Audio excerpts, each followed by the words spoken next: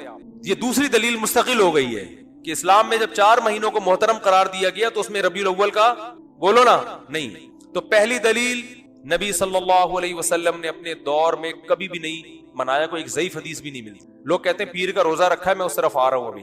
Number 2, صحابہ کرام نے خلفائے راشدین کے دور میں کوئی ایک جھنڈی کیا ایک تنکے کا بھی ثبوت نہیں ملتا کہ الگ سے اس مہینے کو کوئی پروٹوکول دیا ہو. نمبر 3, اسلام میں 4 مہینے محترم قرار دیے گئے, ان میں ربیع الاول کا تذکرہ بولو نہیں ہے.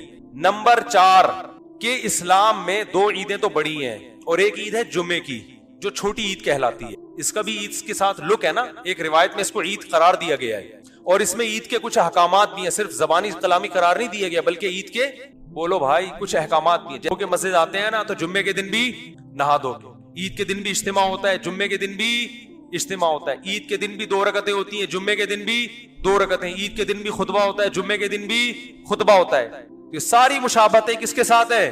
عید بھی جمہور علماء کے نزدیک صرف شہر میں جائز ہے, عید بقرعید کی نماز گاؤں میں دیہاتوں میں جائز نہیں ہے. جمعہ بھی انہی جمہور علماء کے نزدیک صرف شہر میں جائز ہے, گاؤں دیہاتوں میں جمعہ جائز نہیں ہے. تو سارا لک آ رہا ہے کہ نہیں آ رہا, اور اس کو عید قرار. اور ایک مزید مشابہت کہ نبی صلی اللہ علیہ وسلم نے فرمایا کہ جمعے کے دن کو روزے کے ساتھ خاص مت کرو. جائز ہے روزہ رکھنا لیکن اسپیشل اس کی کوئی فضیلت نہیں ہے, پہلے سے رکھتا آ رہا ہے کوئی کنٹینیو تو ٹھیک ہے. الگ سے یہ کہنا کہ آج جمعے کا دن ہے, بڑا دن ہے تو میں روزہ رکھوں گا, یہ ٹھیک نہیں ہے. کیوں؟ عید کے دن روزہ نہیں ہوتا نا, تو اب بڑی عید تو نہیں ہے لہذا روزے کو مکروہ قرار دیا گیا. اب مجھے ایک بات بتاؤ, سب سے پہلے جو قوم آئی وہ یہودی تھے نا, ان کے لیے جو بڑا دن تھا گویا مجازی عید تھا, وہ ہفتے کا دن تھا یا نہیں؟ آج بھی یہودی ہفتہ مناتے ہیں, ان کی مجازی عید کون سی تھی؟ ہفتہ. اس کے بعد آئے عیسائیوں کے لیے کون سا دن ہوا؟ اتوار. اس کے بعد آئے مسلمان, تو کون سا ہونا چاہیے تھا؟ پیر کا دن نبی کی ولادت کا دن بھی ہے. اس بات کے زیادہ لائق تھا کہ یہ بڑا دن بنا دیا جاتا, اور اس بات کے لیے بھی کہ وہ ہفتہ اتوار پھر ہم اس کے بعد پیر, لیکن ریورس گیئر لگا دیا اسلام نے. نا پیر کا دن نہیں بنے گا تمہارے لیے. بہت مشکل ہے بات سمجھانا, بہت ماموں کو سمجھانا, بولو بھائی ماموں بنانا آسان ہے, ماموں کو سمجھانا مشکل. تو اسلام نے پیر کے دن کو پروٹوکول حالانکہ بنتا بھی تھا اور قیاس کا تقاضا بھی تھا کہ وہ ان کا جمعہ ہے, ان کا ہفتہ ہے, ان کا اتوار ہے تو ہمارا پیر ہونا چاہیے, ریورس. ورنہ بدعتیوں کو موقع مل جاتا کہ اسلام میں بڑا دن اس لیے ہے پیر, اس لیے کہ اس میں نبی کی ولادت, وہ سیلیبریٹ کرتے, اس کو مناتے, اور انہی بے اعتدالیوں کا شکار ہوتے جس کے یہود و نصارہ شکار ہوئے ہیں, کیونکہ وہ دیکھ لیا تھا اسلام نے کہ وہ یوم ولادت پہ کیا کرتے ہیں. یہ فلسفہ ختم کر دیا اسلام نے. کتنے دلائل ہو گئے ہیں؟ 3 ہو گئے, 4 ہو گئے, جتنے بھی ہو گئے بعد میں لکھ لینا. اس ہمیں آم کھانے سے مطلب ہے پیڑ گننے سے. بعض لوگ کہتے ہیں رسول اللہ صلی اللہ علیہ وسلم نے بھی اپنا یوم ولادت منایا ہے, اور آپ صلی اللہ علیہ وسلم پیر اور جمعرات کا روزہ رکھتے تھے. کسی نے پوچھا پیر کا روزہ کیوں رکھتے ہیں؟ آپ نے فرمایا میرا یوم ولادت ہے. پہلی بات یہ کہ اس سے تو پیر کا دن منانا ثابت ہوا, 12 ربیع الاول کا روزہ تو پھر بھی ثابت نہیں ہوتا نا. 12 تاریخ کو تو آپ نے کہیں بھی نہیں ملتا, بلکہ اسی حدیث سے اگر آپ دلیل پکڑتے ہیں تو اسی حدیث سے تو ثابت ہوتا ہے کہ پھر پیر کو مناؤ. 12 ربیع الاول کو پھر بھی منانا ثابت نہیں ہوتا, کہیں بھی نہیں ہے کہ 12 تاریخ کو نبی نے روزہ رکھا ہو. دوسری بات کہ پیر کو آپ صلی اللہ علیہ وسلم نے روزہ رکھا تو اس میں آپ نے اس کے تہوار ہونے کی اور نفی کر دی ہے, کیونکہ روزہ اور تہوار جمع نہیں ہوتا. روزہ رکھ کے آپ نے بتا دیا کہ اس دن کو سیلیبریٹ کرنے کا کہ تصور کو میں جڑ سے ختم کر رہا ہوں. عید الفطر کے دن روزہ ہوتا ہے. دیکھو پیر کا دن اس بات کی بھی امکان تھا کہ تہوار بھی ہو سکتا ہے اور نہیں بھی ہو سکتا. ہمیں دوسرے دلائل سے پتا چلا کہ یہ تہوار نہیں ہے, لیکن نبی صلی اللہ علیہ وسلم نے ان دلائل پر مہر لگا دی روزہ رکھ کے. کیا کر دیا بھائی؟ مہر لگا کہ اس میں سیلیبریشن کا جو تصور ہے نا وہ کھرچ کے ختم کر دیا جائے. کسی بھی دن کو روزہ رکھ کے منایا نہیں جا سکتا. خوشیاں ہمیشہ کھا پی کے منائی جاتی ہیں, بھوکا رہ کے نہیں منائی جاتی. کھانے پینے کے دن ہوتے ہیں خوشی کے دن. میں اس کی بہت سی مثالیں دیتا ہوں. آپ کا بیٹا پاس ہو گیا 6 نمبروں سے اتفاق سے, کراچی میں ہے تو ظاہر ہے ہروں سے پاس ہوا ہوگا, لیکن اس سے غرض نہیں، پاس ہو گیا، 6 نمبر آ گیا۔ لوگ کہتے ہیں بہت خوشی ہوئی جی آپ کا بیٹا پاس ہو گیا، کچھ مٹھائی تو ہونی چاہیے۔ آپ کہتے ہیں ٹھیک ہے، خوشی میں کل صبح کا ناشتہ گول، نہ آپ نے صبح کا ناشتہ کرنا ہے نہ میں نے، بھوکا رہ کے سیلیبریٹ کریں گے، خوشی منائیں گے۔ کبھی ایسا دیکھا آپ نے؟ کیا ہو گیا بھائی؟ آپ کہہ سکتے ہیں شکرانے میں تو لوگ روزے رکھتے ہیں، تو شکرانے میں روزہ رکھنا وہ تو ایک عبادت ہے نا، ہم تو سیلیبریشن کی بات کر رہے ہیں۔ شکرانے میں روزہ اس لیے کہ اپنے آپ کو تھکایا جاتا ہے، تو وہ تو ایک عبادت ہے نا روزہ، اس میں تو اپنے آپ کو تھکائیں گے آپ۔ خوشی منانا میں کھانا پینا کے بغیر خوشی نہیں منائی جاتی، خوشی میں کھانا پینا لازمی عنصر ہے۔ دنیا کے ہر مذہب میں، دنیا میں کوئی ایسا مذہب نہیں ہے جو خوشی بھوکا رہ کے مناتا ہو۔ دیکھو نبی صلی اللہ علیہ وسلم نے فرمایا للصائم فرحتان، روزے دار کے لیے 2 خوشیاں ہیں، فرحتیں ہیں، ایک جب جنت میں اجر ملے گا اور ایک جب افطاری کے لیے بیٹھتا ہے وہ۔ تو روزے دار کو بھی خوشی روزہ رکھ کے نہیں ہوتی، روزہ کھا کے ہوتی ہے۔ کیا مطلب؟ نبی نے بتایا کہ صبح سے شام تک جو تم خوشی لیس زندگی تم نے گزاری ہے نا روزے کی حالت میں، اس میں خوشی بالکل بھی نہیں تھی، فرحت نہیں تھی۔ تو 2 فرحتیں تمہیں ملیں گی، ایک دنیا سے جانے کے بعد اور ایک دنیا میں۔ جو دنیا میں جو روزے کی فرحت ہے وہ روزے کے دوران نہیں ملے گی، وہ جب پکوڑے کھانے کے لیے افطاری میں بیٹھو گے، پھوڑو گے طبیعت سے وہ بھوک میں۔ آپ کو پکوڑوں کا مزہ کتنا ٹائٹ ہے کہ نہیں ہے؟ پکوڑے کے خلاف جتنی مرضی تقریریں کرو، لیکن روزہ رکھ کے جو پکوڑا اور چٹنی کا مزہ ہے نا وہ کسی چیز میں نہیں۔ تو نبی نے کیا فرمایا؟ روزے دار کے لیے مشہور حدیث ہے، روزے دار کے لیے 2 خوشیاں۔ تو یہ نہیں فرمایا روزے دار صبح سے لے کر مغرب تک بہت خوشی خوشی زندگی گزار رہا ہوتا ہے، ایک دم ٹینشن میں آ جاتا ہے دسترخوان دیکھ۔ تو روزے دار کو بھی خوشی کس وقت ملتی ہے بھائی؟ جب وہ کھانے کے لیے دسترخوان پہ بیٹھتے۔ انسانی نیچر ہے، بھوکا رہ کے خوشی نہیں ہوتی۔ میں جس دن روزہ رکھ کے یہاں بیٹھتا ہوں نا بیان کرنے، تو مجھ سے نہیں ہو رہا ہوتا، عجیب سب پھیکا پھیکا منہ، غصہ آ رہا ہوتا ہے مجھے لگتا ہے کہ پھر میں کہتا ہوں یار جس دن بیان ہو اس دن روزہ نہ رکھے آدمی، اس کا سزا پھر عوام بھگتتی ہے۔ تو روزے میں ہوتا ہے انسان نہیں، ٹینشن ہوتی ہے تھوڑی سی، اس وہ راحت نہیں ہوتی، نہ چہرے پہ نہ خوشی ہوتی ہے، ٹینشن ہے نا، تبھی تو عبادت ہے۔ تو آپ کی جناب شادی ہوئی، لوگ کہہ رہے ہیں ماشاءاللہ ماشاءاللہ بھائی مبارک ہو، کچھ تو ہو جائے، تو آپ خوشی میں ولیمہ کھلاتے ہو، کیونکہ نبی نے بھی کیا کیا تھا؟ کھانا کھلایا تھا۔ روزہ رکھ کے نکاح کو سیلیبریٹ نہیں کیا آپ نے، یہ نہیں کہا کہ آج میرا نکاح ہوا ہے تو میرا بھی کل روزہ اور تمام صحابہ کا کل روزہ، ایسا نہیں۔ صحابہ عرض کرتے یا رسول اللہ آپ کا نکاح ہوا ہے، روزے تو ہم رکھتے ہیں لیکن یہ تو روزے کا موقع نہیں، تو خوشی کا موقع ہے، اس میں تو کھانا کھلانا ہے۔ یہاں تک کہ نبی نے سفر میں نکاح کیا تو سفر میں آپ کے پاس ولیمے کے اسباب نہیں تھے، تو آپ نے صحابہ سے فرمایا، رخصتی ہوئی اگلے دن آپ نے صحابہ سے فرمایا کہ جس کے پاس کوئی کھانے کی اچھی چیز ہے دسترخوان پہ لے آؤ، سب مل کے کھائیں گے۔ تو اپنے خرچے پہ بھی کھلانا ضروری نہیں ہے ولیمے میں، اگر نہیں ہے بھائی ابھی سفر میں ہے کوئی بات نہیں یار، تھوڑا سا اللہ گلہ ہو جائے گا، آؤ سب بیٹھ کے ایک دسترخوان پہ کھاتے ہیں، اس کا اپنا مزہ ہے نا۔ تو نبی نے ہمیشہ خوشی منائی ہے کھانا کھا کے، روزہ رکھ کے خوشی نہیں دنیا کے کسی مذہب میں نہیں منائی جاتی۔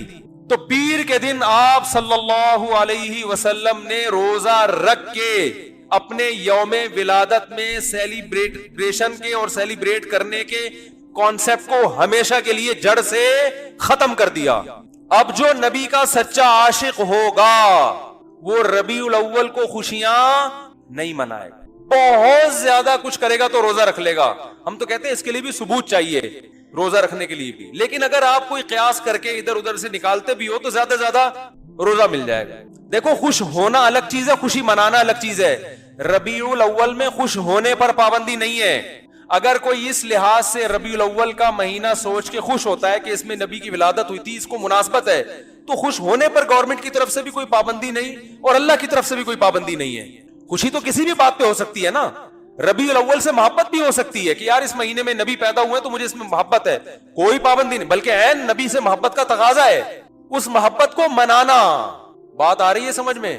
منانا الگ چیز ہے، خوش ہونے پر آپ ہو خوش، کوئی مسئلہ نہیں۔ ہمارے حضرت فرماتے جب بھی ربیع الاول کا مہینہ آتا ہے میرے دل میں ایک عجیب سی ایک محبت پیدا ہوتی ہے اس مہینے سے، اور علماء کی یہ مزاج ہے یار، نبی سے بھائی نبی کی طرف جو چیز بھی منسوب ہوگی اس سے محبت ہوگی کہ نہیں ہوگی؟ یقیناً ہوگی۔ ہم جاتے ہیں مدینہ منورہ، رسول اللہ صلی اللہ علیہ وسلم کا حجرہ یہاں تھا مدینہ میں، دیکھ کے خوشی ہوتی ہے نا، ایک محبت کے جذبات ابھرتے ہیں، یار نبی کی نسبت ہے، یہاں حجرہ تھا امی عائشہ کا، یہاں یہ امی عائشہ کا حجرہ، یہ نبی صلی اللہ علیہ وسلم کے بیٹھنے کی جگہ، یہ امامت کی جگہ، دیکھ کے ایک ایمان تازہ ہوتا ہے، لیکن کرنا کچھ نہیں ہے وہاں، کیونکہ کچھ کرنے کے لیے ثبوت کی ضرورت ہے، وہاں کرنا کچھ نہیں ہے، زیارت کر کے خوش ہونا ہے۔ اللہ سے دعا مانگنی ہے کہ اللہ ہمیں نبی سے اور محبت نصیب فرما. کرنا کچھ نہیں ہے, کرنا جہاں جہاں جو کچھ ہے وہ نبی نے بولو بھائی بتا دیا کہ یہاں یہ کرنا ہے, یہاں یہ کرنا ہے. طواف کی جگہ کہاں ہے, اعتکاف کی جگہ کہاں ہے, صفا مروہ کی سعی کہاں ہوگی, رمی کہاں ہوگی, قربانی کہاں ہوگی, یہ سب چیزیں نبی نے بتا دی ہیں. اب آپ کو کیا مینا میں قربانی ہوتی ہے نا, آپ جوش میں آئے کہ یار مجھے تو نبی کے جگہ سے اتنی محبت, جہاں آپ کا حجرہ تھا میں فرط محبت میں دیوانہ ہو گیا, میں قربانی وہاں کروں گا. نبی کی یاد کوئی کر سکتا ہے؟ سعودی گورنمنٹ پکڑ کے فوراً جیل میں ڈال دے گی. او بھائی قربانی نبی نے بھی کہاں کی ہے؟ مینا میں کی ہے. دم بھی مینا میں دینا پڑے گا, حرم میں, حدود حرم میں. تو ہر چیز کی لوکیشن, جگہ جہاں کیا کیا کرنا ہے وہ نبی نے بتا دیا ہمیں. اخپل طریقے سے نہیں چلنے کی اجازت آپ کو. ایک تھوڑی سی دلیل اور رہ گئی, یہ ٹاپک بہت اہم ہے, اس کو مکمل ہونے دیں. میرا خیال یہ تھا اس پہ کہ نبی نے روزہ رکھ کے بتا دیا کہ اس کو سیلیبریٹ کرنے کا کوئی تصور بولو بھائی نہیں.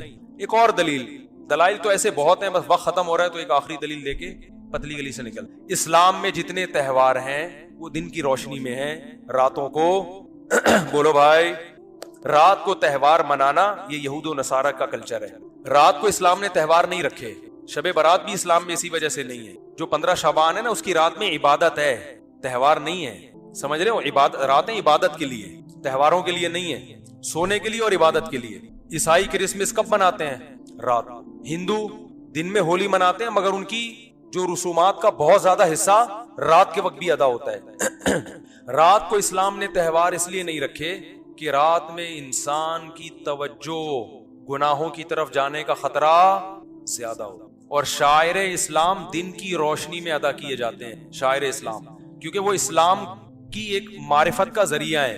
تو اس زمانے میں تو لوگ راتوں کو سو جایا کرتے تھے نا, جبکہ ربیع الاول دن میں زیادہ منایا جاتا ہے یا رات میں؟ رات, کیونکہ چراغاں کرنا ہے, اور چراغاں دن میں ہوتا ہی نہیں. تو اسلام میں جتنے تہوار ہیں کب ہیں؟ دن کی روشنی. تو پتہ چلا اسلام کے تہواروں میں چراغاں ہے ہی نہیں. صحیح ہے نا, کیونکہ دن میں تو لائٹیں نظر نہیں آئیں گی. اب مجبور ہیں رات کو ربیع الاول منانے پر, کیونکہ چراغاں کب ہوتا ہے؟ رات. اور رات کو اسلام میں تہوار, ارے بول لو نا, نہیں ہوتا. اسلامی تہوار دن میں ہوتے ہیں, رات سونے کے لیے اور عبادت کے لیے. چھپ کے اللہ اللہ کرو بیٹھ کے بس گھر میں, پتلی گلی سے نکل لو. تو یہ بھی خود ایک اس بات کی دلیل ہے کہ یہ تہوار جس طریقے سے منایا جا رہا ہے وہ اسلام کے مزاج کے بھی کیا ہے؟ بالکل اپوزٹ ہے, بالکل اگینسٹ ہے. اسلام کا مزاج بھی اس کو قبول نہیں کرتا. تو اللہ کرے یہ باتیں سمجھ میں آ جائیں اور سنت کو فالو کرنا شروع کر دیں. باقی نبی کی یاد میں نعتیں پڑھنا بہت اچھی بات ہے, اس سے کون منع کرتا ہے. سیرت کا جلسہ کرنا بھی جائز ہے. آپ صلی اللہ علیہ وسلم کی سیرت کو بیان کرنے کے لیے 2-4 تمبو لگا دے, جلسہ کر لے, وہی حرج نہیں ہے. کبھی بھی کیا جا سکتا ہے, ربیع الاول میں بھی کیا جا سکتا ہے. سیرت پر بیان کرنے میں بھی کوئی پابندی, بلکہ عین عبادت ہے سیرت پر بیان کرنا. کسی بھی مہینے میں ہو سکتی ہے, ربیع الاول میں بھی ہو سکتی ہے. بات یہ ہو رہی ہے کہ جو کچھ آج کل بدماشیاں ہو رہی ہیں, جو کچھ ہو رہی ہے, ایک شور شرابہ بھونپو لے کے لوگوں کے کا سکون برباد کر دینا. پھر جو جلسوں میں اتنی آوازوں کے ساتھ کان بج رہے ہوتے ہیں لوگوں کے, اور پھر جو روڈ بلاک کیے جاتے ہیں, بڑے بڑے جلوس نکالے جاتے ہیں, یہاں سے جلوس نکل کے یہاں ختم ہوگا. بھائی یہ تو آپ وہی کام کر رہے ہو جو شیعہ حضرات کرتے ہیں. شیعہ کا مسئلہ کہ ان کو کرنے دو بھائی, ان کے ہاں دلائل کچھ اور ہیں, وہ کسی اور چیز کو فوکس کرتے ہیں. ہمارے ہاں اصول کی کتابیں کچھ اور ہیں. تو آپ اپنی کتابوں پہ چلو نا, ان کی کتابوں پہ کیوں چل رہے ہو؟ مفتی رفیع عثمانی صاحب نے فرمایا تھا نا, اپنے مسلک کو چھوڑو نہیں, دوسرے کو چھیڑو. وہ جو کر رہے کرنے دو ان کو, وہ ان پہ سوٹ کرتا ہے. آپ اہل سنت والجماعت ہو, سنت کا مطلب حدیث, جماعت کا مطلب صحابہ, تو یا تو حدیث دکھاؤ یا صحابہ کا عمل دکھاؤ. میں کچھ باتیں ربیع الاول سے متعلق کرنی تھی آپ لوگوں کے سامنے. ربیع الاول کی آج کیا تاریخ ہے؟ ربیع الاول بس آ ہی رہا ہے نا, 12 ربیع الاول. دیکھو چند دلائل میں ہمیشہ سے دیتا ہوں, ان کو ریپیٹ کر دیتا ہوں. نبی صلی اللہ علیہ وسلم نے فرمایا میری امت کے 73 فرقے ہوں گے. یہی فرمایا نا آپ نے, فرمایا کلہم فی النار, سب کے سب جہنم میں ہوں گے سوائے ایک کے. صحابہ نے پوچھا یا رسول اللہ وہ کون سا فرقہ ہوگا؟ آپ نے فرمایا ما انا علیہ و اصحابی, جس پر میں اور میرے صحابہ تھے. نبی نے یہ کیوں نہیں فرمایا کہ جو قرآن پر عمل کرتے تھے وہ جنتی ہوگا؟ یہ کیوں نہیں فرمایا کہ جو قرآن اور حدیث پر عمل کرتے ہیں وہ جنتی ہوں گے؟ یہاں قرآن کا تذکرہ نہیں ہے, بلکہ آپ نے فرمایا جس پر میں اور میرے صحابہ. وجہ اس کی یہ ہے کہ کیونکہ یہ 73 فرقے اسلام کی طرف منسوب ہوں گے نا, تو قرآن کو تو سب مانتے ہوں گے، کیونکہ اگر قرآن کا انکار کر دیں پھر تو اسلام رہا ہی نہیں نا، پھر تو اسلام کے فرقے تھوڑی ہوئے. تو ان میں ہر شخص سہارا قرآن سے لے رہا ہوگا، دلائل کہاں سے دے رہا ہوگا؟ قرآن سے. تو نبی کی حدیث کا مطلب یہ ہوا کہ ان کی قرآن کی آیتوں سے متاثر مت ہونا، بلکہ دیکھنا میرا کس پر عمل تھا، کیونکہ قرآن سب سے زیادہ سمجھنے والا میں اور قرآن پہ سب سے زیادہ عمل کرنے والا میں. تو قرآن کی آیت کی کوئی ایسی تشریح اگر کر رہے ہیں جس پر میرا عمل ہی نہیں ہے، اس کا مطلب وہ تشریح غلط ہو رہی ہے. جیسے ربیع الاول میں ایک دلیل دی جاتی ہے، قل فبذالک قل بفضل اللہ وبرحمتہ فبذالک فلیفرحوا. اللہ سورہ یونس میں فرماتے ہیں ہم نے تمہیں قرآن کی نعمت دی تو تمہیں چاہیے کہ اس پہ خوش ہو جاؤ. اب لوگ کہتے ہیں اللہ تو کہہ رہے قرآن کی نعمت پہ خوش ہو جاؤ، تو نبی کی نعمت پہ تو اور زیادہ خوش ہونا چاہیے. تو نبی کی نعمت ہمیں ربیع الاول میں ملی ہے تو ہمیں ربیع الاول میں کیا ہونا چاہیے؟ خوش ہونا چاہیے.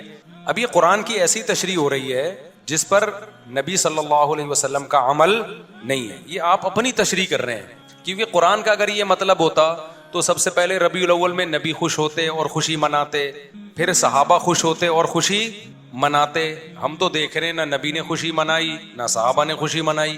اب اس آیت کا مطلب کیا ہے؟ اس آیت کا مطلب یہ بھائی تمہیں قرآن کی نعمت ملی ہے خوش ہو جاؤ، کسی بھی ٹائم پہ خوش ہو سکتے ہو آپ، اور خوشی منانے کا تھوڑی قرآن کہہ رہا ہے. خوش ہونا الگ چیز ہے، خوشی منانا الگ چیز ہے. ہم جب بھی قرآن کا سوچتے ہیں ہمیں خوشی ہوتی ہے. اب یہ تو نہیں کہ مٹھائیاں بانٹنا شروع کر دیں، ہم گلے میں ہار ڈالنا شروع کر دیں اپنے بھی اور دوسروں کے بھی کہ بھائی قرآن ملا ہے. تو بھائی وہ آج تھوڑی ملا، وہ تو 1400 سال پہلے ملا ہے. اور اب ہم پڑھتے ہیں تو خوش ہوتے ہیں. خوش ہونا ایک الگ چیز ہے، خوشی منانا ایک الگ چیز ہے. تو ہر آدمی قرآن سے ریفرنسز دے رہا ہوتا ہے. جناب پروفیسر غامدی صاحب بھی قرآن سے ریفرنسز دے رہے ہوتے ہیں، لیکن جب بتاؤ کہ بھائی حدیث میں کیا ہے، نبی نے اس پر کیسے عمل کیا، اس آیت کی کیسے نبی نے ایکسپلین کیا، وہاں آ کے مسئلہ خراب ہو جاتا ہے. تو اب یہ بات خوب اچھی طرح سمجھیں کہ نبی صلی اللہ علیہ وسلم نے جو یہ فرمایا نا کہ ما انا علیہ و اصحابی، جس پر میں اور میرے صحابہ تھے. اچھا یہاں تک بات ختم نہیں ہوئی. بعض حدیثوں کی ایسی تشریح کی جائے کرتے ہیں لوگ کہ جس پر صحابہ کا عمل نہیں تھا. تو نبی نے صرف یہ نہیں فرمایا کہ جس پر میں، بلکہ آپ نے اپنے ساتھ کس کو ایڈ کیا ہے؟ صحابہ کو بھی. کیونکہ جیسے قرآن کی آیتوں کی غلط تشریح کی جاتی ہے، اسی طرح حدیثوں کی بھی غلط تشریح کی جاتی ہے. 3 طلاق کا 3 ہونا یہ تمام صحابہ کا فتویٰ ہے. اب کوئی آپ کے سامنے حدیث پیش کر رہا ہے کہ 3 طلاقیں ایک ہوتی تھیں، تو سمجھ لو کہیں گڑبڑ کر رہا ہے. وہ حدیث کو ایکسپلین کرنے میں غلطی ہو رہی ہے، اس سے حدیث کا مطلب سمجھنے میں غلطی ہو رہی ہے اس سے. کیونکہ کسی ایک صحابی سے بھی نہیں ملتا کہ اکٹھی 3 طلاق کو ایک کہا انہوں نے. سارے صحابہ اکٹھی 3 کو کتنا کہتے ہیں؟ 3 کہتے ہیں. ہمارے پیغمبر نے معیار بتا دیا. بھائی کوئی حدیث کو ایسے ایکسپلین کر رہا ہے کہ صحابہ کے اگینسٹ جا رہی ہے، نہیں ماننا اس کو.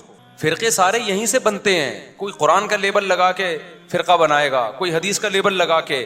اسی وجہ سے کیا کہا گیا ہے کہ جو جنتی فرقہ ہے نا وہ ہے اہل سنت والجماعت، جو سنت کو بھی مانتا ہے اور صحابہ کے اجماع کو بھی مانتا ہے، جماعت صحابہ کو بھی مانتا ہے. قرآن و سنت کی وہ تشریح نہیں کرتا جو صحابہ سے میچ نہیں کرتی. اس حدیث سے ہمیں پتہ چلتا ہے کہ بھئی جو اہل سنت والجماعت ہیں وہ جنتی فرقہ ہے. سمجھ میں آ رہی ہے بات کہ نہیں آ رہی؟ لیکن آج بڑا مسئلہ یہ ہے کہ جو آدمی کسی بھی غلط چیز کی طرف جائے گا وہ لیبل بہت اچھا لگا لے گا. مثال کے طور پر ہمارے ہاں بہت سے حضرات ایسے ہیں جو اسلاف کے اقوال کو نہیں مانتے، نام سلفی رکھ لیا انہوں نے. میں سارے سلفیوں کو برا نہیں کہہ رہا، لیکن بہت ایسے ملیں گے کہ اسلاف کے جب قول ان کے سامنے پڑھ کے سنائے جائیں وہ نہیں مانتے اس کو، لیکن کہتے اپنے آپ کو کیا ہیں؟ سلفی کہہ رہے ہوتے ہیں. رنگی کو نارنگی کہیں، تند مال کو کھویا، چلتی کو گاڑی کہیں. جو چلتی بھی چیز ہے اس کو لوگ کیا کہتے ہیں؟ گاڑی. گاڑی کا مطلب تو گڑی بھی ہے. اور جو تند مال ہے اس کو کہتے ہیں جو اتنا بہترین مال کو کھویا، یعنی کوئی ہم نے دودھ بھی کھو دیا یہاں. اور نارنگی، حالانکہ وہ تو رنگی بھی چیز ہے نا، اتنا کلر پیارا ہوتا ہے، اس کو لوگ کیا کہتے ہیں؟ نارنگی، یعنی رنگی نہیں ہے اس میں. تو یہی حال آج کل فرقوں کے اچھے اچھے لیبل میں. اسلاف کی ایک نہیں ماننا، نام کیا رکھ لینا؟ سلفی. اہل سنت والجماعت یعنی حدیث اور صحابہ کو فالو نہیں کرنا، سنت اور جماعت، صحابہ کی جماعت کو فالو نہیں کرنا، نام کیا رکھ لینا؟ ہم اہل سنت والجماعت ہیں. سمجھ میں آ رہی بات؟ ملتے جلتے ناموں سے لوگ دھوکہ کھا رہے ہیں. جماعت المسلمین نے کیا گڑبڑ کی؟ حدیث میں آتا ہے جو مسلمانوں کی جماعت سے الگ ہو کے نیا فرقہ بنائے گا وہ جہنم میں جائے گا. جب مسلمانوں کی جماعت سے الگ ہوا ایک فرقہ 1975 میں، اس الگ فرقے وہ فرقہ جماعت المسلمین سے الگ ہوا ہے نا مسلمانوں کی جماعت سے، اس نے نام اپنا کیا رکھ لیا؟ جماعت المسلمین۔ تو یہ ملتے جلتے ناموں سے دھوکہ کھانے کی بالکل بھی ضرورت نہیں ہے، یہ لیبل ہے مارکیٹ میں چل رہے ہیں۔ میں بار بار ایک مثال دیتا ہوں کہ ایک آدمی نے چینی کی بوری پہ چاول لکھا ہوا تھا، لوگوں نے پوچھا بھائی اس کے اندر چینی ہے، باہر چاول کیوں لکھا ہوا ہے؟ کہتا ہے مکھیوں کو دھوکہ دینے کے لیے۔ تو بتاؤ مکھی دھوکے میں آ جائے گی؟ مکھی تو دھوکے میں نہیں آتی، کیونکہ بوری کے اندر جو چینی کی خوشبو ہے وہ اس کو لائے گی۔ آپ لیبل سے دھوکے میں آتے ہو۔ جو اپنے آپ کو سلفی کہتے ہیں آپ سمجھتے ہو یہ اسلاف کے قول اقوال پر عمل کرتے ہیں۔ جو اپنے آپ کو اہل سنت والجماعت کہتا ہے آپ سمجھتے ہو یہ حقیقت میں اہل سنت والجماعت ہیں۔ جو اپنے آپ کو جماعت المسلمین کہتا ہے آپ سمجھتے ہو یہ سچی مچی کے جماعت المسلمین ہے۔ آپ اس خوشبو کو نہیں دیکھ رہے کہ عملی دنیا میں کون ہے جو حدیث اور صحابہ کو فالو کر رہا ہے، پریکٹیکل لائف میں کون ہے، اس پہ آپ غور و فکر کرنے کے لیے تیار ہی نہیں ہو۔ تو ناموں سے میں جانے کی بالکل بھی ضرورت نہیں ہے، کام کو دیکھو کام کیا ہے، کام اہل سنت والجماعت والا ہونا چاہیے۔ اب یہیں سے ہم ربیع الاول کو دیکھتے ہیں، ربیع الاول کو، کہ یہ جو ربیع الاول ہے جس پہ ہم خوشیاں منا رہے ہیں، مٹھائیاں بانٹ رہے ہیں، ہار پھول ہے، اور اب تو بہت کچھ ہونے لگا ہے، طواف شروع ہو گئے ہیں، کعبہ کی شبیہ بنائی جاتی ہے، اس کا طواف ہو رہا ہے، کیک کٹ رہے ہیں، یعنی بدعت میں جتنا آگے جائیں گے تو جاتے چلے جائیں گے نا آپ۔ لیکن آپ پہلے اسٹیپ سے دیکھیں، مٹھائیاں تو بٹتی ہیں، حلوے تو پکتے ہی ہیں، یہ تو بہت کم درجے کا کوئی بدعت کو فالو کرے گا نا تو پہلا اسٹیپ ہے اس کا۔ لیکن ہمیں تو ایک لڈو بھی نہیں ملتا نبی کی سیرت میں، حلوہ تو آگے کی چیز ہے بھائی، ایک مبارک بادی کا پیغام بھی نہیں ملتا ہمیں پیغمبر کی سیرت میں کہ ربیع الاول آیا ہو اور ہمارے نبی نے کسی کو مبارک بادی کا پیغام دیا ہو، یا چلو نبی نے نہیں دیا صحابہ نے دیا ہو، کوئی ایک ضعیف موضوع روایت بھی نہیں ہے اس بارے میں۔ سمجھ میں آ رہی ہے بات کہ نہیں آ رہی؟ تو اب اگر کوئی اسکالر قرآن و سنت کے دلائل کے انبار لگا دیں، اس کا مطلب بھائی وہ قرآن و سنت کی اپنی اخپل تشریح ہے، یہ پشتوں میں کہتے ہیں اخپل ہے، ہمیں صحابہ میں نہیں ملتی یہ چیز، نہ تابعین میں ملتی ہے، نہ تبع تابعین میں ملتی ہے، یہ تو ہندوستان میں بہت بعد میں جا کے رسم شروع ہوئی ہے۔ تو اس لیے میں نہیں کہتا کہ جو ربیع الاول منا رہے ہیں وہ نبی سے محبت نہیں کرتے ہوں گے، ہم سے زیادہ محبت کرتے ہوں گے، لیکن علم نہ ہونے کی وجہ سے محبت کا رخ ٹھیک بولو نہیں ہے۔ میں کسی پہ الزام نہیں لگاتا کہ وہ نبی سے سب نبی کی محبت میں ہی رہے ہیں، کیک بھی کٹ رہے ہیں اور بتیاں بھی لگا رہے ہیں، ہار پھول بھی، اور کچھ لوگ تو ناچ گا بھی رہے ہیں، کر رہے ہوں گے، لیکن بھائی یہ محبت وہ ہے جو آپ کی، یہ وہ اسٹائل ہے جو آپ کا اپنا اسٹائل ہے۔ اللہ اس محبت کے اسٹائل کو قبول کرے گا، انداز کو قبول کرے گا جو اللہ اور اس کے رسول صلی اللہ علیہ وسلم کے بتائے ہوئے طریقے کے مطابق۔ تو پہلی بات تو یہ ہوئی کہ ہمیں صحابہ، تابعین، تبع تابعین، اہل سنت والجماعت کے فقہ میں 4 امام ہیں۔ فقہ کہتے ہیں قرآن و سنت کے جو مسائل مرتب کیے ہیں وہ کنہوں نے کیے ہیں؟ 4 اماموں نے، امام ابو حنیفہ، امام مالک، امام شافعی، امام احمد بن حنبل۔ یہ وہ اسکالرز ہیں جن کو پوری اہل سنت والجماعت نے مانا ہے۔ جیسے حدیث میں امام بخاری کو امام مانا نا، لوگ کہتے ہیں نا کہ امام حنیفہ کے امام ہونے کی کیا دلیل ہے، ہمارے امام تو صرف پیغمبر ہیں۔ بھائی امام ابو حنیفہ کو امام فقہ میں مانا جاتا ہے ایک خاص جزئیے میں، کہ نبی صلی اللہ علیہ وسلم تو نبوت میں امام ہے، سب کے امام ہیں۔ اس کی مثال ایسے جیسے امام بخاری حدیث میں امام ہے یا نہیں؟ اب کوئی کہ نہیں ہمارے امام صرف امام اب نبی صلی اللہ علیہ وسلم ہے، تو ابے بھائی تو کدھر کی کدھر لگا رہا ہے۔ اس سینس میں ہم تھوڑی امام ابو حنیفہ کو امام بولتے ہیں، ہم اس سینس میں امام ابو حنیفہ کو امام بولتے ہیں جس سینس میں ہم امام بخاری کو حدیث کا امام بولتے ہیں، تو اسی سینس میں ہم امام ابو حنیفہ کو فقہ کا امام بولتے ہیں۔ فقہ کا مطلب کیا ہے؟ قرآن و حدیث سے مسائل مرتب کر کے ہمارے سامنے پیش کیے، انہوں نے کیے یا ان کے شاگردوں نے ان کے حکم پہ کیے، لیکن یہ انداز ان کا تھا، ایک مرتب شکل میں ہمارے پاس اسلامی قانون آئے، ایک ریسرچ ہو کے۔ یہ کام امام شافعی نے بھی کیا، امام مالک نے بھی کیا، امام احمد بن حنبل نے بھی کیا، اور بھی کچھ اماموں نے کیا، لیکن وہ پنپ نہیں پایا امت میں، اللہ کی طرف سے اس کو مقبولیت نہیں ملی، علماء صالحہ نے اس کو اس طرح قبول نہیں کیا، ان کے کام کو ایکسیپٹ کیا۔ جیسے بہت سارے محدثین گزرے ہیں لیکن سب تو مشہور نہیں ہوئے نا، جن سے اللہ نے کام لیا، جن کو امت میں مقبولیت ملی، وہ امام ابو داؤد ہیں، امام بخاری ہیں، امام مسلم ہیں، امام بہقی ہیں، اور امام ابن ماجہ ہیں۔ تو یہ مشہور لوگ ہیں جن کو بس اللہ کی مرضی ہوتی ہے، امت میں کسی کو اللہ مقبولیت عطا کر دیتے ہیں جس سے اللہ دین کا کام لینا چاہیں۔ تو اس سینس میں امام حنیفہ کو امام کہا جاتا ہے۔ کچھ لوگ کہتے ہیں ہمارے امام تو صرف محمد صلی اللہ علیہ وسلم ہے اور کوئی ہمارے امام نہیں ہے، ان کو اپنے دماغ کے علاج کی ضرورت ہے. ایک صاحب کہنے لگے, میں نے کہا قائد اعظم نے فرمایا. اس نے کہا قائد اعظم جو ہے نا صرف پیغمبر صلی اللہ علیہ وسلم ہے. قائد اعظم مطلب سب سے بڑے قائد, وہ صرف محمد صلی اللہ علیہ وسلم ہے. ابے میں نے کہا کدھر کی کدھر لگا رہا ہے. قائد اعظم ہم اس سینس میں نہیں کہتے کہ نبی کے مقابلے میں, وہ تو یقیناً پیغمبر صلی اللہ علیہ وسلم ہے. قائد اعظم کا مطلب جتنے دنیا میں اس زمانے میں امام جو محمد علی جناح کے دور میں جو بھی قائدین ہیں جنہوں نے اپنے قوموں کی آزادی کے لیے محنت کی, اس سینس میں ہم قائد اعظم کہتے ہیں. تو آج کل سینس لیس لوگ ہیں اور وہ ہمیں کہہ رہے ہیں ہم سے دین سیکھو, جن کو امام کے لفظ کا مطلب نہیں. امام ہر جگہ مختلف معنی میں استعمال ہوتا ہے. اب آپ کو ہمارے امام مفتی طارق مسعود صاحب ہیں, اگلا کہ ہمارے امام تو صرف جو ہے محمد صلی اللہ علیہ وسلم ہے. تو آپ کہو بھائی ہم مسجد کے امام کی بات کر رہے ہیں, نماز میں ہمارے امام مفتی صاحب ہیں. اگلا بولے نہیں, نماز میں بھی ہمارا امام محمد صلی اللہ علیہ وسلم ہے. آپ کہو بھائی اصل میں یوں بتانا چاہ رہا ہوں کہ نماز میں, جمعے کی نماز میں ہمارے امام مفتی طارق مسعود صاحب ہیں. آپ کہیں نہیں, جمعے میں بھی ہمارا امام کون ہے؟ محمد صلی اللہ علیہ وسلم, ہم ان کو دیکھیں گے. اس کا مطلب یہ پاگل ہے, یہ کیا ہے, اس سے بحث کرنا فضول ہے. تو امام ابو حنیفہ کو محمد صلی اللہ علیہ وسلم کے مقابلے میں امام نہیں کہا جاتا. امام ابو حنیفہ کو اس سینس میں امام کہا جاتا ہے کہ رسول اللہ صلی اللہ علیہ وسلم سے جو حدیثیں منقول ہیں, اسی طرح قرآن سے اور صحابہ کے جو اقوال ہیں ان کو چھانٹی کر کے, ان میں بحث مباحثہ کر کے, دلائل کی قوت کی زور سے ایک رائے قائم کر کے اسلامی لا کو ریٹن فارم میں لانا, اور پھر پوری دنیا کے علماء کا اس پہ اعتماد کرنا, یا بڑی دنیا کا اس پہ اعتماد کرنا. اس سینس میں ان کو امام کہا جاتا ہے. سمجھ میں آ رہی ہے بات کہ نہیں آ رہی ہے؟ اس سینس میں امام کہا جاتا ہے. تو اہل سنت والجماعت کے فقہ میں جو حدیثوں میں امام بخاری بھی امام ہے, امام مسلم بھی ہے, امام ابو داؤد بھی ہیں. اب اگر کوئی حدیث کی آج ایسی تحقیق لا رہا ہو جو امام بخاری کی تحقیق سے میچ نہیں کر رہی, تو آپ اس کی تحقیق کو مانو گے؟ اٹھا کے دیوار پہ پھینک دو گے, بولا کہ تو نیا آیا ہے کیا؟ یہ کام ائمہ محدثین پہلے کر چکے ہیں. اسی طرح یاد رکھو فقہ میں یہ چاروں کو امام مانا گیا ہے, اور ان کے شاگردوں کو ان کے شاگردوں کو ان کے بعد امام مانا گیا ہے, اور ان کے شاگرد صدیوں سے چلتے چلتے آج تک آ رہے ہیں. امام شافعی کے بھی امام احمد بن حنبل یہ امام بخاری کے استاذ ہیں. اب سوچو امام بخاری کا استاذ کیا بلا ہوگا, وہ میں بلا برے سینس میں نہیں کہہ رہا, علم میں کیا مقام ہوگا جو امام بخاری کے کیا ہیں, استاذ ہیں. اور پھر امام احمد بن حنبل کے استاذ ہیں امام شافعی, سمجھ رہے ہو.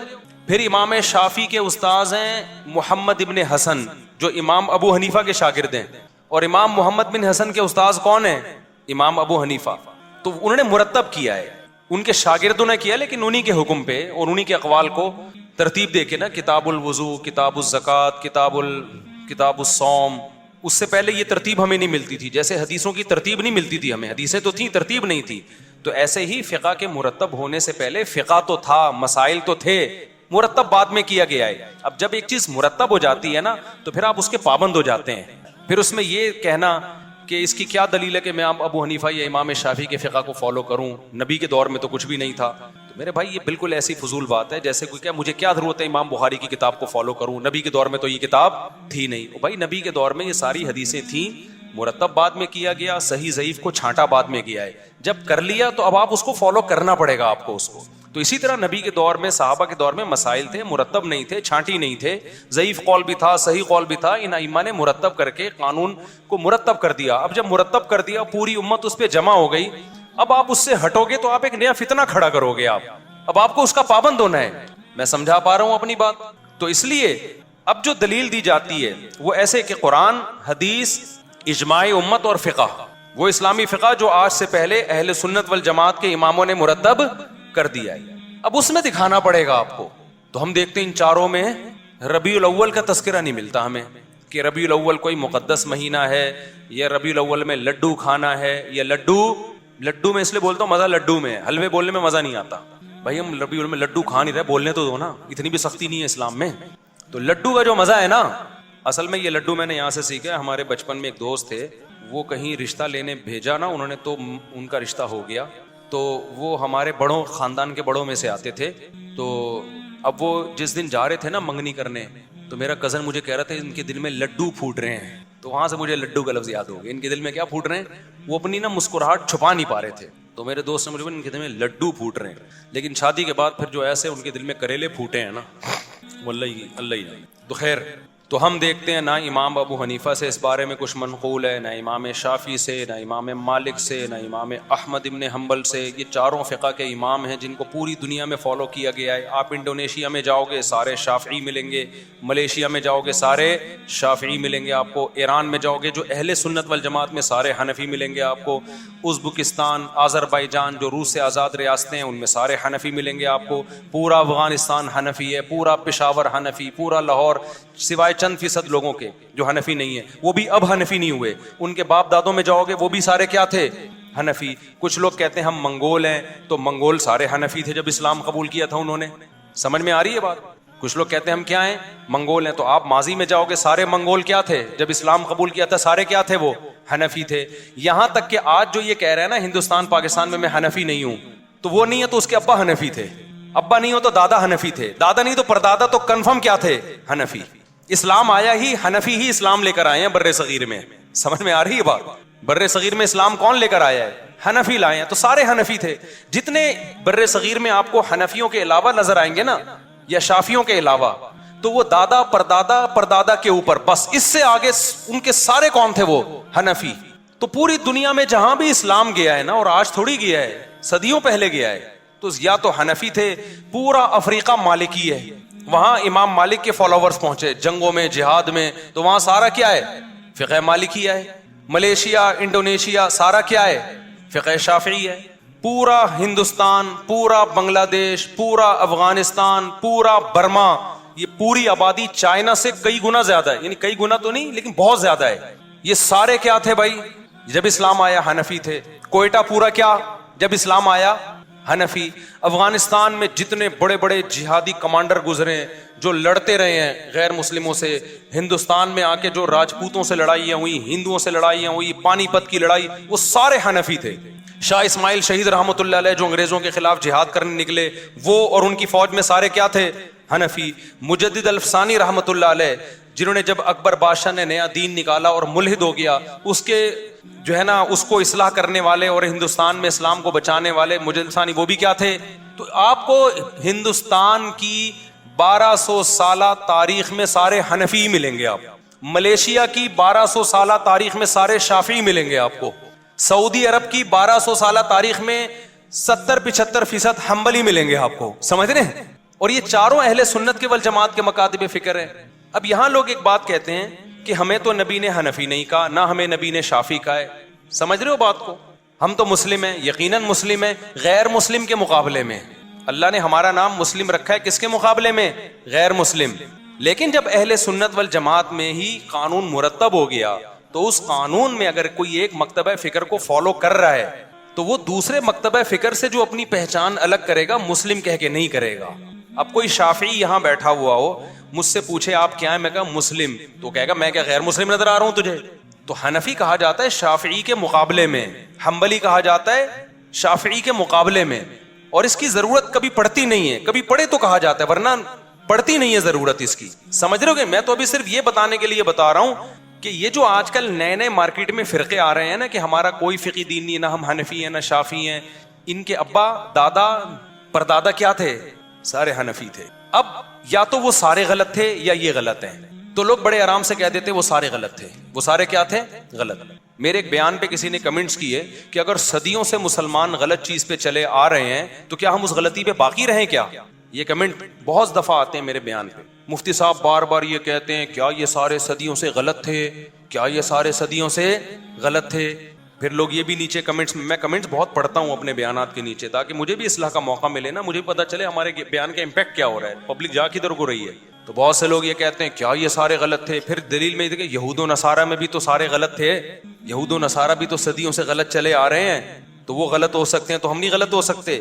تو خوب سمجھ لو، اس قوم کو، اس امت کو یہود و نصارہ پہ قیاس کرنا غلط ہے۔ یہود و نصارہ میں جو پیغمبر آئے وہ آخری نبی نہیں تھے، لہذا اللہ کی طرف سے کوئی گارنٹی نہیں تھی کہ یہ گمراہ نہیں ہو سکتے، لہذا وہ صدیوں سے سارے گمراہ ہو گئے۔ وہ آخری نبی نہیں ہے اور نئے نبی نے آنا ہے، لیکن ہمارے پیغمبر صلی اللہ علیہ وسلم کے بعد اب کوئی نیا پیغمبر نہیں آئے گا، لہذا اللہ نے ضمانت لی ہے کہ اب یہ امت صدیوں سے غلط بات پہ جمع نہیں ہو سکتی۔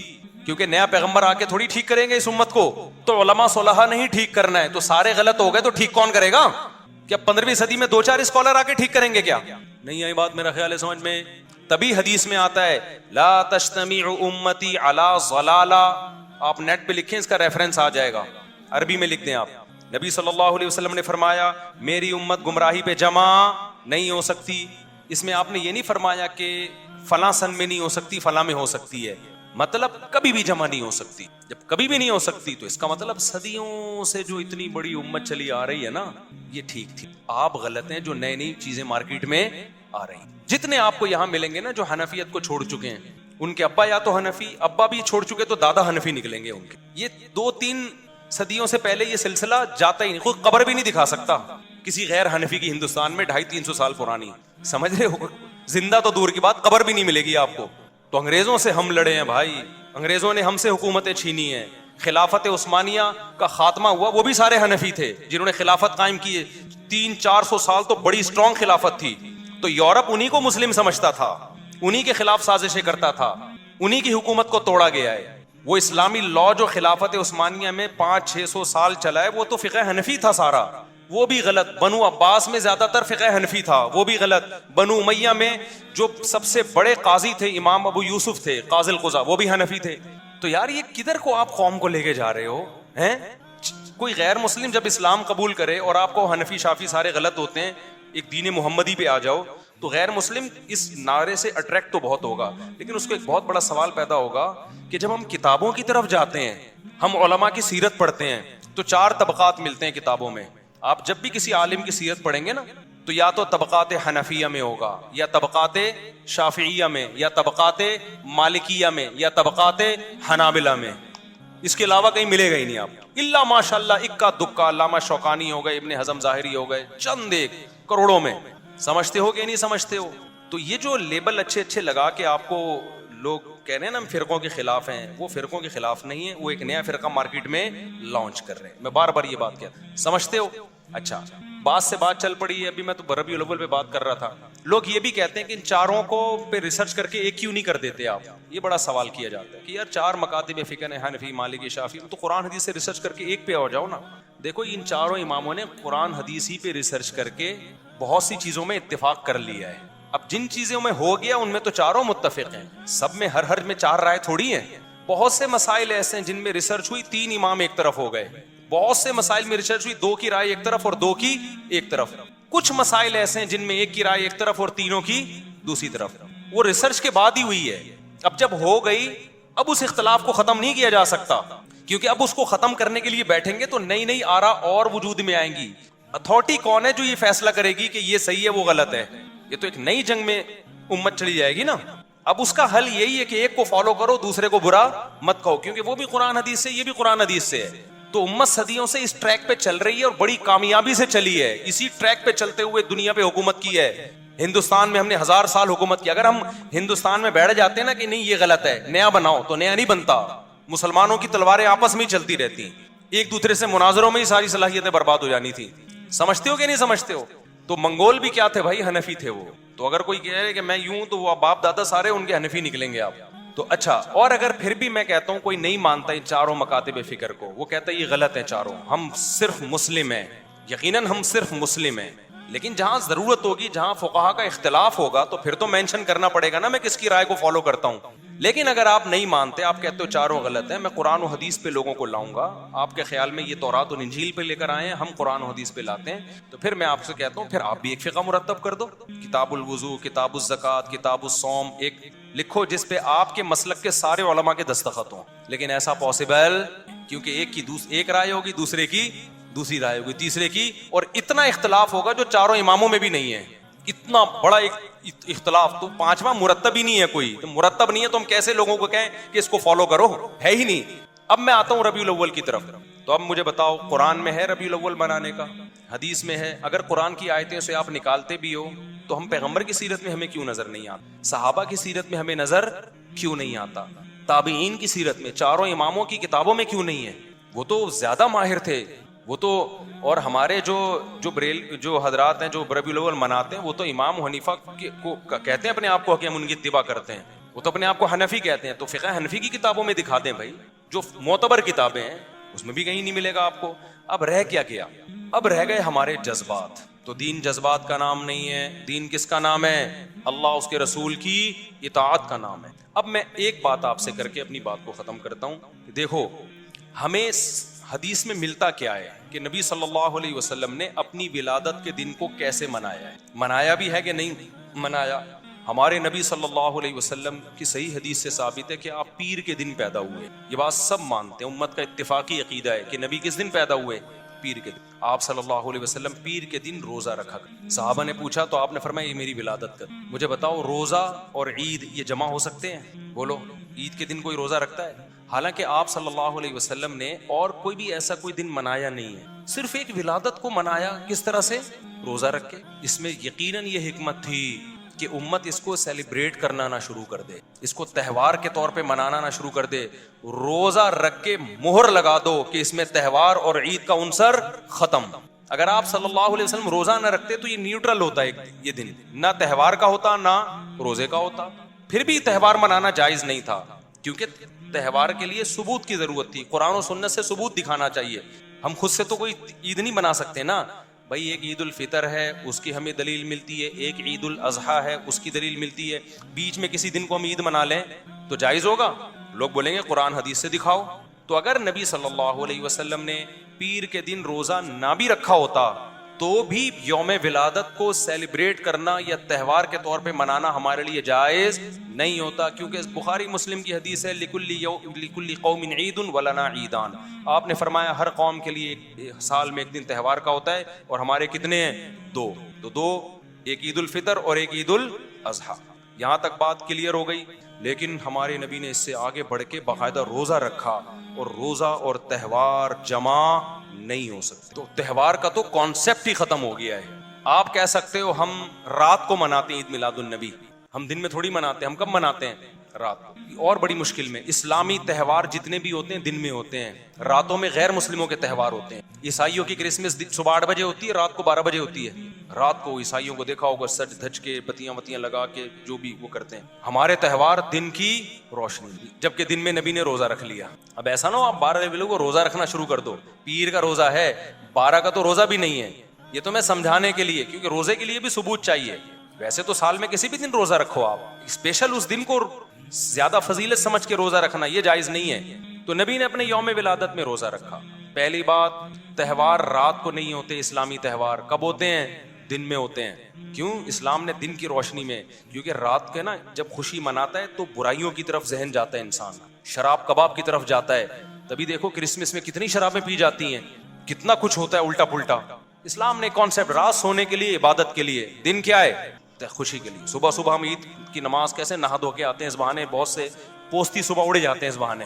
کتنا نورانی وقت ہوتا ہے. جمعہ بھی ایک چھوٹی عید ہے, حدیث میں اس کو بھی مجازن عید کہا گیا ہے. اس میں بھی خطبہ ہوتا ہے جیسے عیدوں میں ہوتا ہے. اس میں بھی 2 رکعتیں ہوتی ہیں جیسے عید میں. جمعے کی وہی شرائط ہیں جو عید کی شرائط ہیں. جمعہ گاؤں میں نہیں ہوتا. صحابہ کرام گاؤں سے جمعہ شہر میں پڑھنے آیا کرتے تھے. عید کی نماز بھی گاؤں میں نہیں ہوتی. جمعے کے لیے بھی کچھ شرطیں ہیں کہ اتنے افراد ہوں گے تو جمعہ ہوگا. عید کے لیے بھی شرطیں ہیں کہ اتنے افراد ہوں گے تو عید کی نماز ہوگی.